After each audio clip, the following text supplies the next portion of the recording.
এটা হলো একটা ফোর ওয়ে বাল্ব, যে এসিটাতে আপনার ঠান্ডা এবং গরম দুটোই আসে আর কি। তো আজকে মূলত এই এসিটা থেকে ফোর ওয়ে বাল্বটা ক্যান্সেল করে দিতেছি।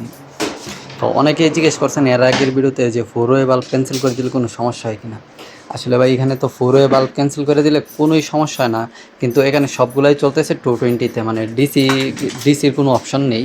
তো আপনি যদি ফোর ওয়ে বাল্বটা যদি ক্যান্সেল করা হয়, তো এটার জাস্ট ওয়ারিংটা কি আপনার ফ্যান মোটরের তারটা কম্প্রেসরের কমনের সাথে, মানে ফ্যান মোটরের যে কমনটা আছে ওই কমনটা কম্প্রেসরের কমনের সাথে করে দিতে হয়, মানে জাস্ট ওয়ারিংটা আপনার একটু ঘুরাই দিতে হয়, তাহলেই আপনার শুধু ঠান্ডা চলবে, গরম চলবে না।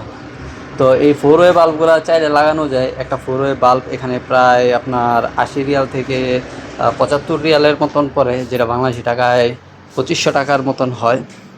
তো অনেকে চেঞ্জ করে, আর অনেকে বলে যে এটা ক্যান্সেল করে দেওয়ার জন্য। তো যারা বলে ক্যান্সেল করার জন্য তাদেরটা ক্যান্সেল করে দেওয়া হয়, কারণ এই ফোর ওয়ে বাল্বের কারণেই আমি যতগুলোই কাজ দেখতেছি যে ফোর ওয়ে বাল্বের কারণে আপনার এই কি বলে আপনার এখানে সমস্যা হয় ফোর ওয়ে বাল্বের কারণে। কারণ ফোর ওয়ে বাল্বটা আপনার ভিতরে যে কয়েলটা আছে, কয়েলটা অনেক সময় জাম হয়ে যায়। এটার ভিতরে যে কয়েলটা থাকে না, কয়েলটা অনেক সময় জাম হয়ে যায়, যার কারণে আপনার কুলিং ভালো মতন হয় না আর কি।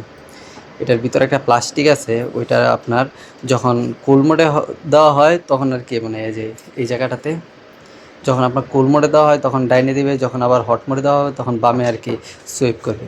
বিষয়টা এভাবে কাজ করে।